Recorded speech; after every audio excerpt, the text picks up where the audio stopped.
Hello guys, welcome to our channel बायोजी। और आज हम डिस्कस करने जा रहे हैं अपने chapter life process topic nutrition का second lecture.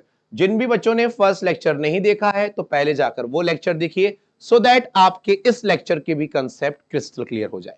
Guys, first lecture में हमने डिस्कस किया था कि एक्चुअली में लाइफ प्रोसेस होती क्या है, उसमें क्या क्या इवेंट्स होते हैं और क्यों हमें इन टॉपिक्स को पढ़ना है। और आज के इस लेक्चर में हम डिस्कस करेंगे कि न्यूट्रिशन क्या है, न्यूट्रिएंट्स कौन कौन से हो सकते हैं, और अगर थोड़ा सा भी टाइम मिला तो we will discuss different mode of nutrition और टाइप्स ऑफ न्यूट्रिशन। तो चलिए हम स्टार्ट करते हैं।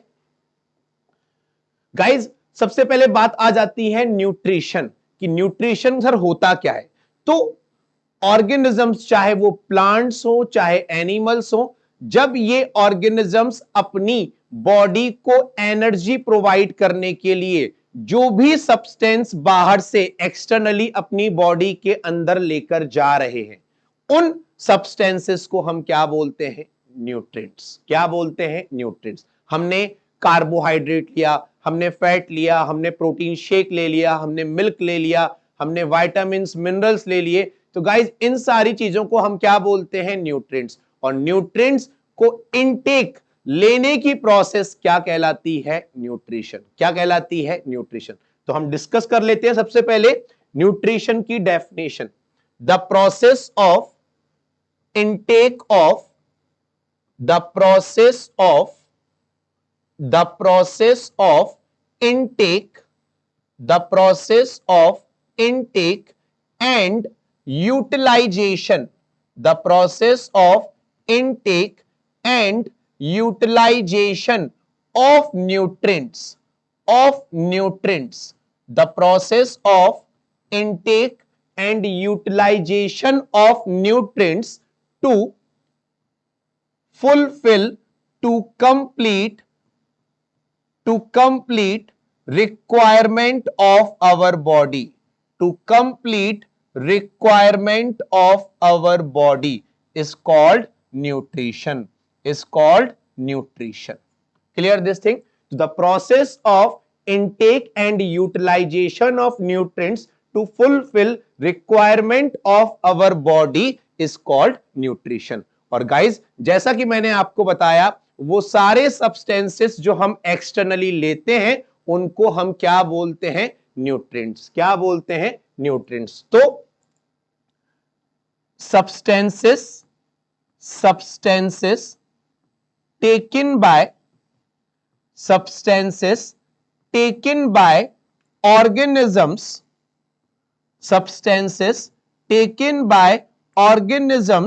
to get energy is called nutrients और गाइस, न्यूट्रिएंट्स को हम क्लासिफाई करते हैं into two categories. Nutrients are classified into two categories. वो न्यूट्रिएंट्स जो हमें ज्यादा अमाउंट में चाहिए बच्चों, किस अमाउंट में चाहिए? लार्ज अमाउंट में चाहिए, वो कहलाते हैं मैक्रोन्यूट्रिएंट्स। मैक्रोन्यूट्रिएंट्स। लार्ज अमाउंट में चाहिए, मैक्रोन्यूट्रिएंट्स। एंड अगर हमें स्मॉल अमाउंट से ही हमारा काम चल रहा है, that is called micronutrients and macronutrients. अब सर, कौन से न्यूट्रिएंट्स मैक्रो कहलाएंगे, कौन से माइक्रो कहलाएंगे, हम वो भी डिस्कस कर लेते हैं बच्चों। मैक्रोन्यूट्रिएंट्स में बच्चों आते हैं कार्बोहाइड्रेट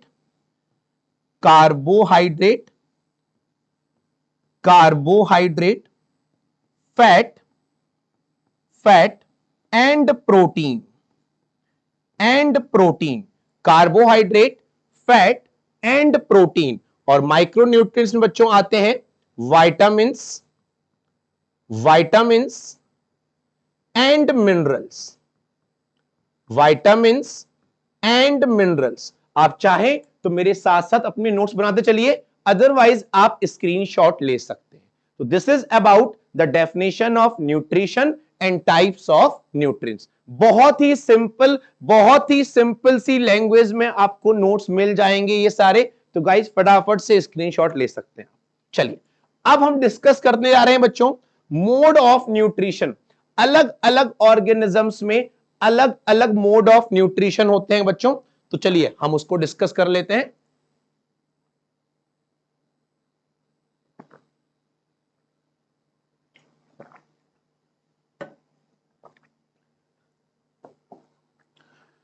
देखो बच्चों, जब हम बात करते हैं टाइप्स ऑफ न्यूट्रिशंस की, मोड ऑफ न्यूट्रिशंस की, तो इसको मेनली 2 कैटेगरीज में क्लासिफाई किया गया है। वो ऑर्गेनिजम्स जो अपना फूड खुद से बनाते हैं बच्चों,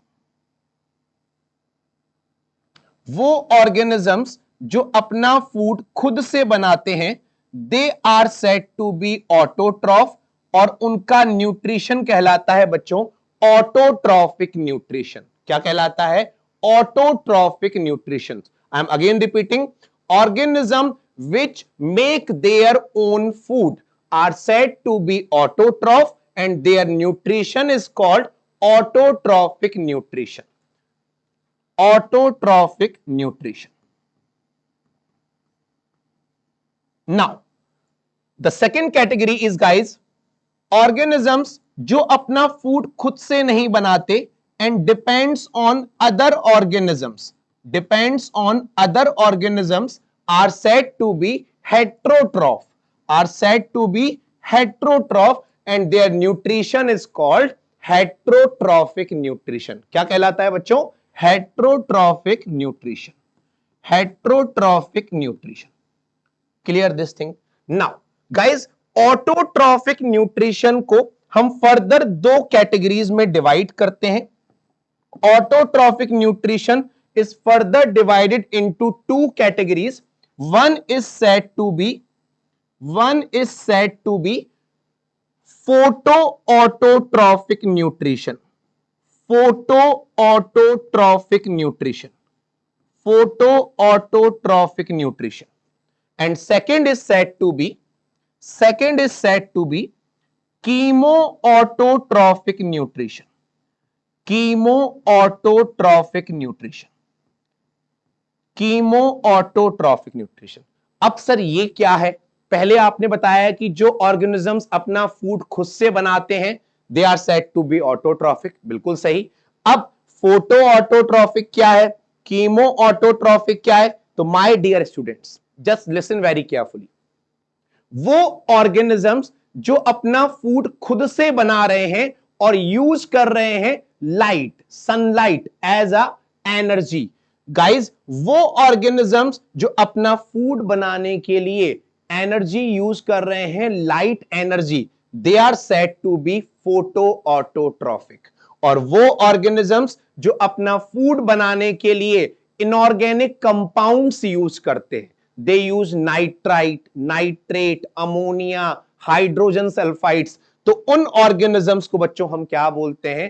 कीमो ऑटोट्रॉफिक। तो I am writing definition properly here, just listen very carefully. organisms make their own food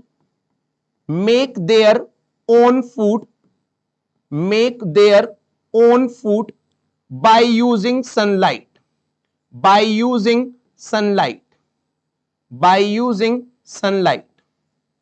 अब आप बच्चों को बताना है कि ऐसे कौन कौन से ऑर्गेनिजम्स हैं, मैं आपको नेक्स्ट लेक्चर में इसका आंसर दूंगा। ऐसे कौन कौन से ऑर्गेनिजम्स हैं जो अपना फूड खुद बनाते हैं by using light energy, by using sunlight. Clear this thing? Now organisms which make their own food by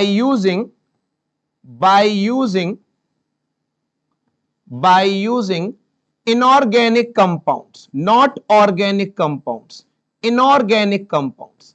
और आपका यही होमवर्क है कि आपको मुझे कमेंट बॉक्स में इन दोनों के आंसर्स बताने हैं कि कौन से ऑर्गेनिजम्स फोटो ऑटोट्रॉफिक की कैटेगरी में आते हैं और कौन से ऑर्गेनिजम्स आते हैं बच्चों कीमो ऑटोट्रॉफिक की कैटेगरी में। किस कैटेगरी में बच्चों? कीमो ऑटोट्रॉफिक की कैटेगरी में। Clear this thing? नाउ अब हम आ जाते हैं बच्चों हेट्रोट्रॉफिक ऑर्गेनिजम्स में। ये वो ऑर्गेनिजम्स है जो अपने फूड के लिए दूसरे ऑर्गेनिजम्स पर यानी ऑटोट्रॉफ्स पर डिपेंड है।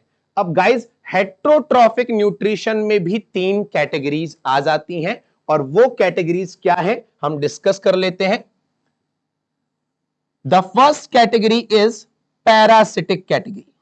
दे are parasite, they are parasite, they depends on living organisms, they depends on living organisms। Second category है बच्चों सैप्रोफाइट्स, सैप्रोफिटिक। कौन सी कैटेगरी है बच्चों? सैप्रोफिटिक। कौन सी कैटेगरी है? सैप्रोफिटिक। हम थर्ड कैटेगरी भी डिस्कस कर लेते हैं आपके लिए।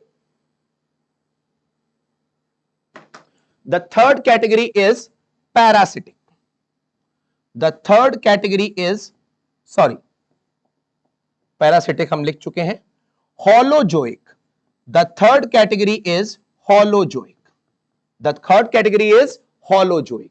तो गाइस पैरासिटिक, सैप्रोफिटिक, होलोजोइक। अब देखिए बच्चों हम इनकी डेफिनेशंस पर आते हैं। वो ऑर्गेनिजम्स जो दूसरे ऑर्गेनिज्म से अपना फूड ले रहे हैं, बट जो दूसरे ऑर्गेनिज्म से ले रहे हैं वो लिविंग है, वो डेड है, वो कैसे हैं? तो गाइज पैरासिटिक वो ऑर्गेनिजम्स हैं, ऑर्गेनिजम्स which depends on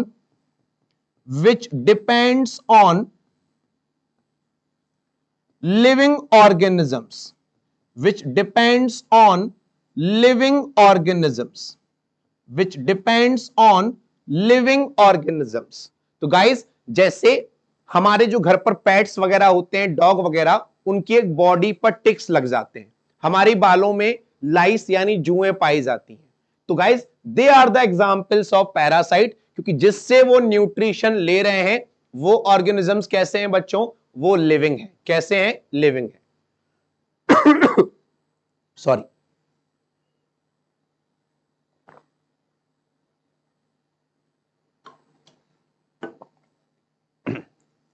अब देखो बच्चों, अब हम बात करते हैं सैप्रोफिटिक न्यूट्रिशन की।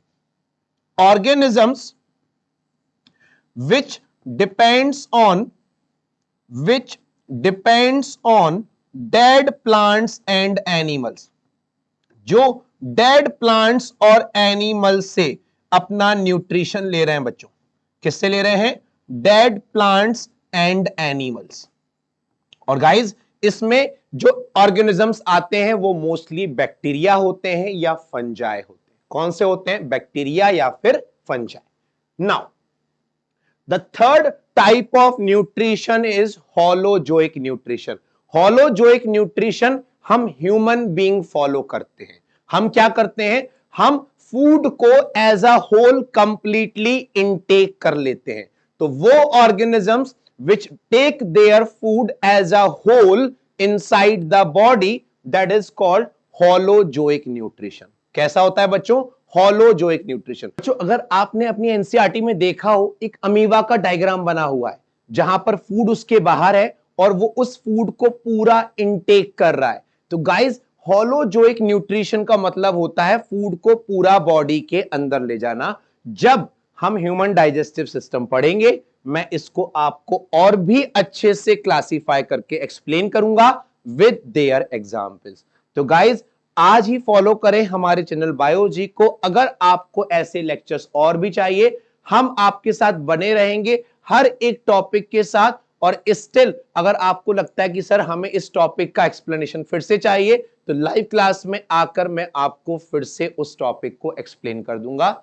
चलिए गाइज मिलते हैं। Thank you so much.